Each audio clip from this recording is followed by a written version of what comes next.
Welcome back to Babin's Bees. Today's April 22nd. We're going to have a look in this hive. It's only the second time that we look since spring.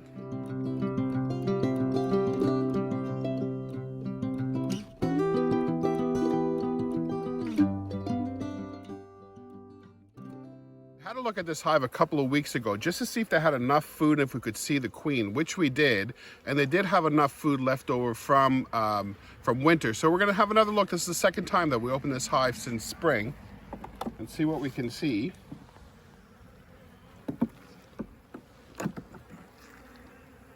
So some of these bars still have honey. This is capped honey right here, which is good.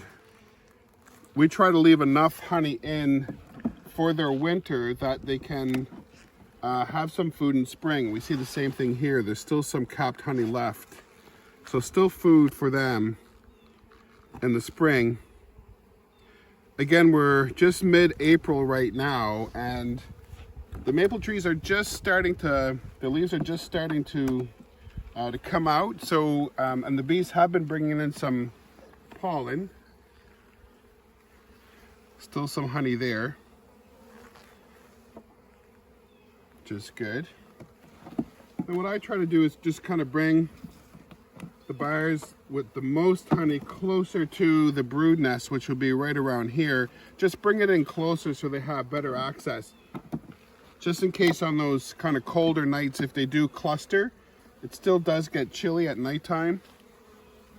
But we can see here that there is some honey. This is band honey, or capped honey rather, a band of honey, and it's capped. But inside here you can see it's shiny. That's nectar that they're sourcing right now. Again, early spring, but they're finding it. Not sure if the camera's picking it up or not. It's kind of shiny in there, which is good. Take a look on the other side. Same thing. So really, this hive has overwintered well. There was enough food in there. And again, we leave quite a bit of honey for them. Make sure they make it through the winter. But again, understanding that, you know, once the temperature starts to heat up in the springtime, there's enough food for them. So we typically don't feed them, just relying on what we've left for winter. And here's another example where you can see this is new nectar. This is what they're bringing in right now already. And again, we're still early in the spring. And there's our queen right there. It's right at the tip of my finger there.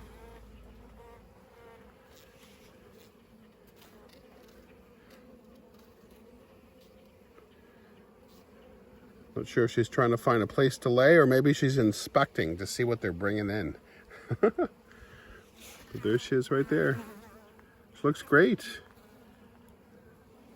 She's a fairly big queen. She overwintered well, which is great.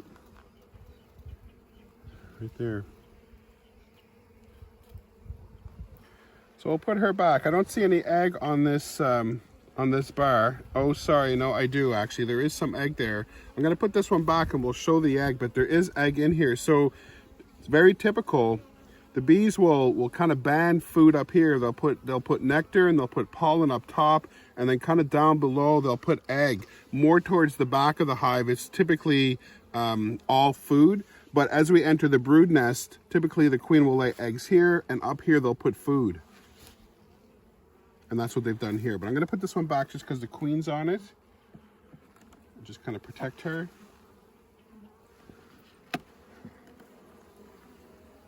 I'm going to put that one back fairly quick as well, just to kind of keep it dark in there. And then we'll start to look here, and I suspect that we'll see egg here.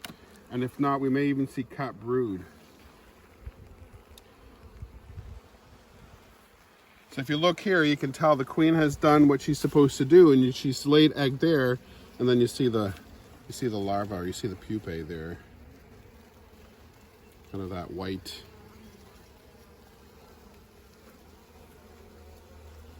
pupae in there, and then they'll cap that with wax. In time, as soon as it's mature enough, they'll do that. Take a look on the other side. You can see the bees are pretty content today, very docile. Just tap them lightly and they'll make a little bit of room. Let's take a look in there, see what we can see. We do see brood in there.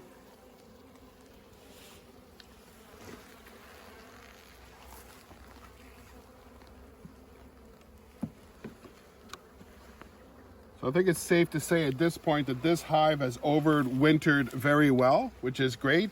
They've made it. They still have enough food. Here you can see the cap brood. So again, just kind of more later stages. So as you come closer into the middle of the brood nest is where you're going to see your most maturity in what the queen's been doing. And here you can see that this is cap brood. So the queen would have laid the egg. Once it's mature enough, then they cap it. They feed it, of course, and then they cap it.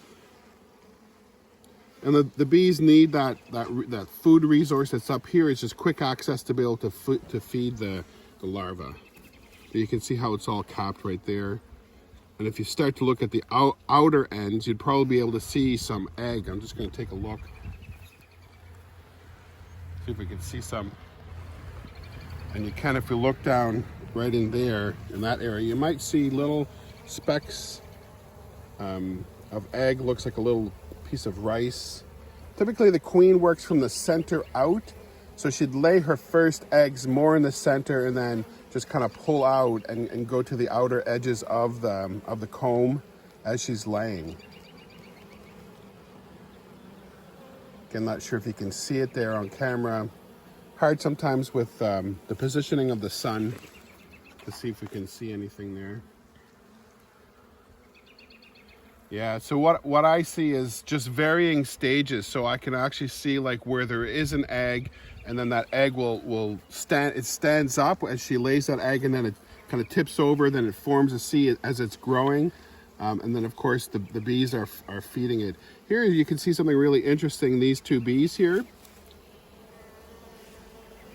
So what they're doing, and they've just stopped, so you may have missed that, but they were just sharing nectar. So one of the bees will come in and they'll have nectar, then they pass it on to another bee, and then that bee goes and deposits it into a cell, which is kind of neat. We'll see if we can catch some waggle dancing maybe today.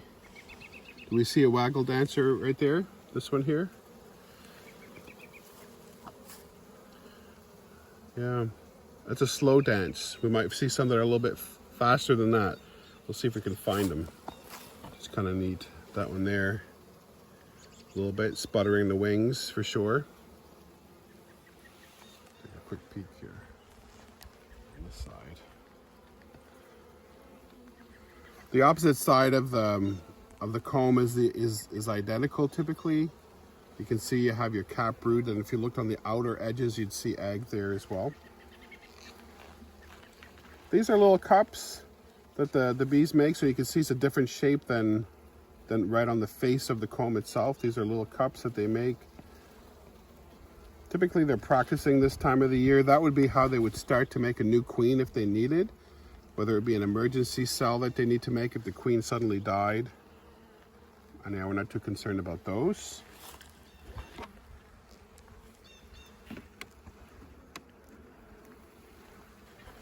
Wow, you can really see how this queen has been laying quite a bit. So right here, this is all cap brood. Now, if you take a look here on this side, you can see, I'm just going to move the bees out of the way so you can see a little bit better. Just kind of gently blow on them and they move very easy. You can see this is flat and this is not. So these would be female bees. Female bees are smaller, and these would be male bees right here. So you can see how it's quite a bit different. So that bee, the male bee, is quite a bit bigger, the drone, so it needs more room. So same concept. The queen lays an unfertilized egg, and that becomes a male, becomes a drone. The drone's role, of course, is to mate with queens, and every hive will produce male bees. And typically it's about an 80-20 split. So about 80% female, 20% male. And so you can kind of see that on this, really on the face of this, you can see there's a larger amount of female bees here and then the male bees on this side. This is a good sign. You want to see this in the springtime. You want to see that there are some drones, because again, it's Mother Nature really taking care of itself to reproduce. So you need the male bees. You can see some bees here with some pollen. Take a look at this bee right here on the hind legs, just at the tip of my finger. If you can follow it, you'll see some kind of light yellow. It's pollen on the back of her legs there. So she's bringing that in. She'll pass that off to another bee, and that bee will pack it in. And that becomes a source of protein, which they need. Just gonna flip it over, see what we're seeing on the other side. Typically similar, not always, but for the most part it is. So again, just give a gentle blow and they'll move out of the way. Pretty much the same thing here. You can see this would be all female bees and this would be male bees on this side.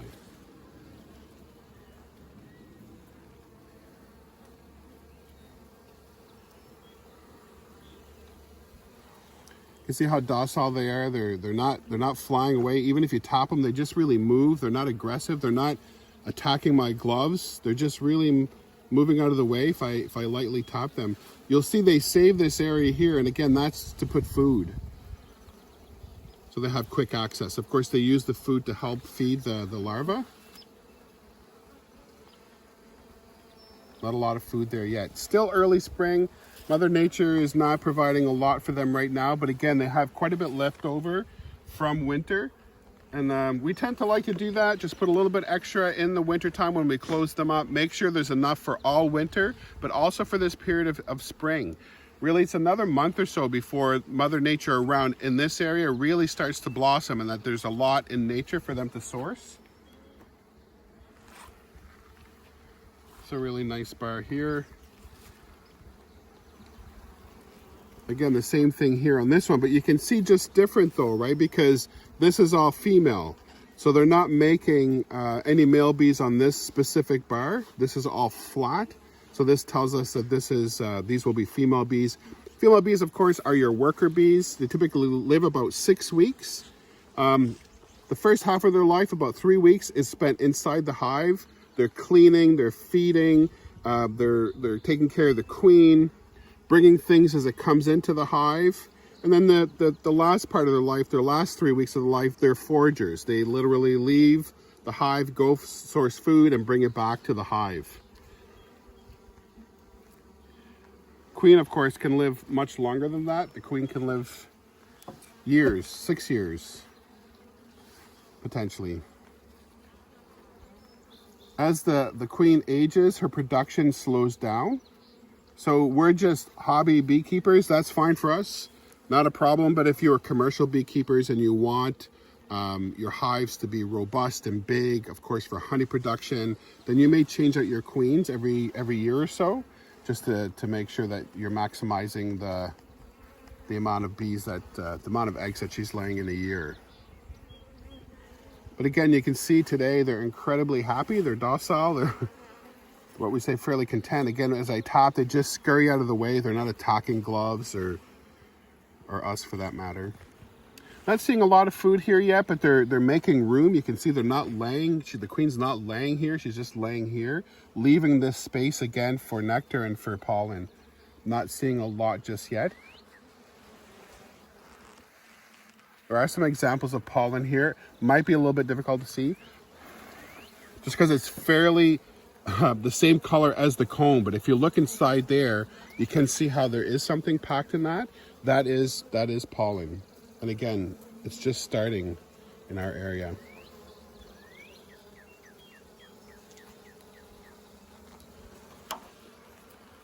This colony is off to a good start.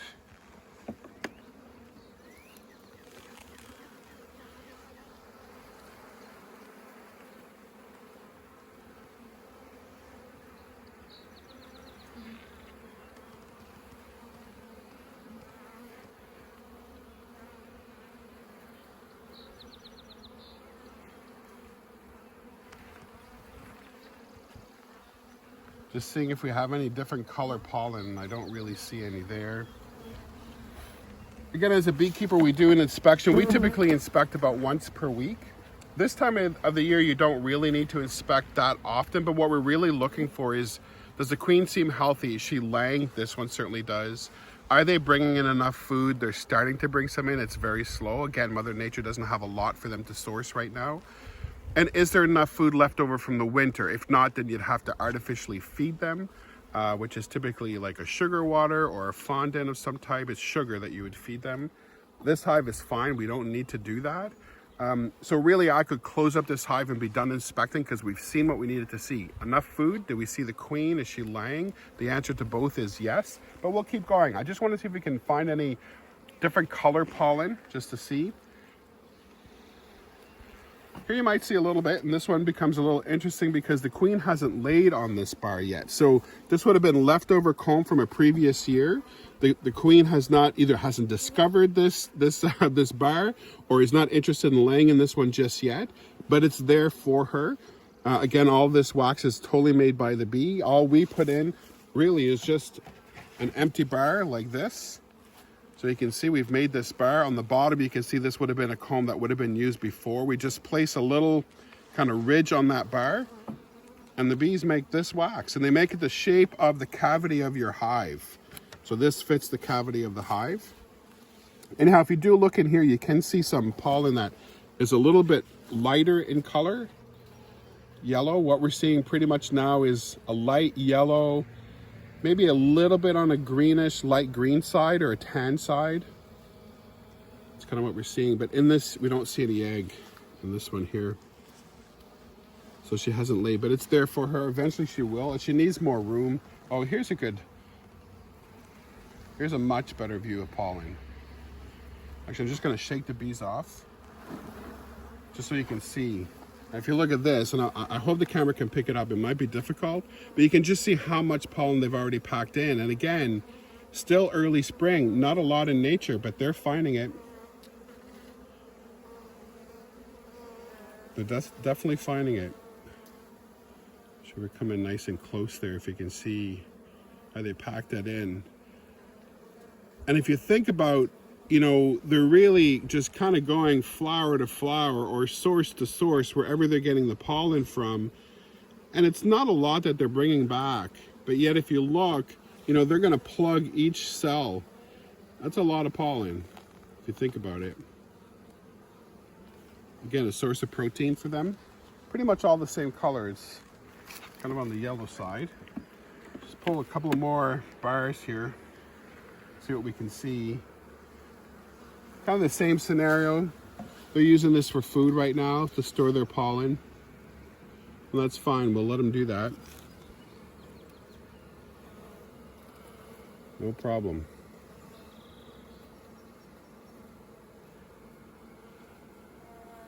You can see this bee right here. I'll get my hive tool just to point it out a little bit better maybe.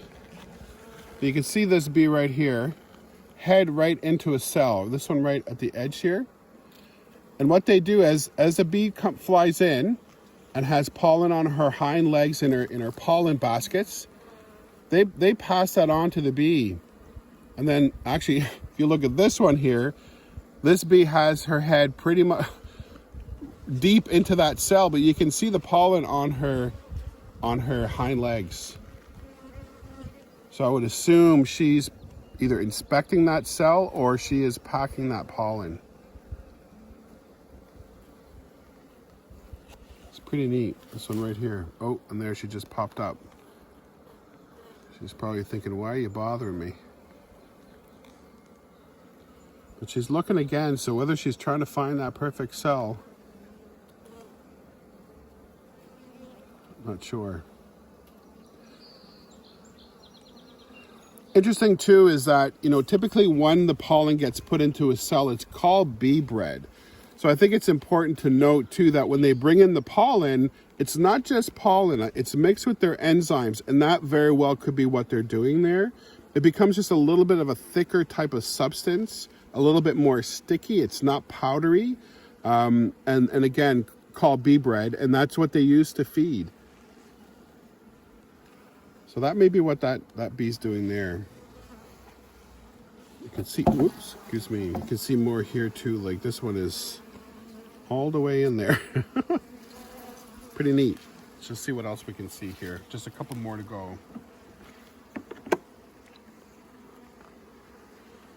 Oh, well, this is interesting. So let's take a look at this. So again, this is just the second time we opened this hive since last fall, since November. And again, we're mid-April now. So we need to do a little bit of cleanup. Now in the winter time, of course, you know, bees live about 6 weeks, but in the winter, they do live longer. They will last the winter long. The queen does slow down her laying of eggs quite drastically in the winter time. Still will lay some eggs, but not as many as the summer, obviously. Some bees don't make it. They won't survive the whole winter. This is an example of some bees that did not make it through the winter, which is pretty typical. You will find dead bees in your hive at any time of the year, but especially early spring, left over from the winter. So these bees, again, they didn't make it. As a beekeeper, you can brush it out and you can kind of clean it up for the bees, or the bees will take care of it. If we come back in a couple of weeks, these bees will be gone. They'll literally pick them up and they'll fly them out of the hive and drop them. And they certainly keep their hive very well cleaned. But again, this is just the second time we opened this hive since the winter. And again, this is the last bar, and we see the same thing. So these are bees that didn't make it through the winter. So you can see they just dried up and they just fall easily. We'll put that back, they'll clean that up. The makeup of the hive is really interesting. So this is what we call the front of the hive. This is what we call the back of the hive. And typically right around here is where you find the brood nest. Now we have a couple of extra bars and we just kind of place them this way for winter. I do make a cavity and put some styrofoam in there just to kind of help with insulation. The bees typically will have a couple of bars of food. They'll have their brood nest here, and then the remainder is food over here. So a little bit of food up front, then your brood. So this is where the queen lays, and then as you kind of journey towards the back of the hive is where you have the bulk of your food for that hive. So again, thanks for watching. This was inspection number 2 for spring of 2023. This hive, we can say, was successful and overwintered, and we're looking forward to seeing it grow throughout the summer to produce some of that honey. Thanks again for watching. We'll see you in the next one.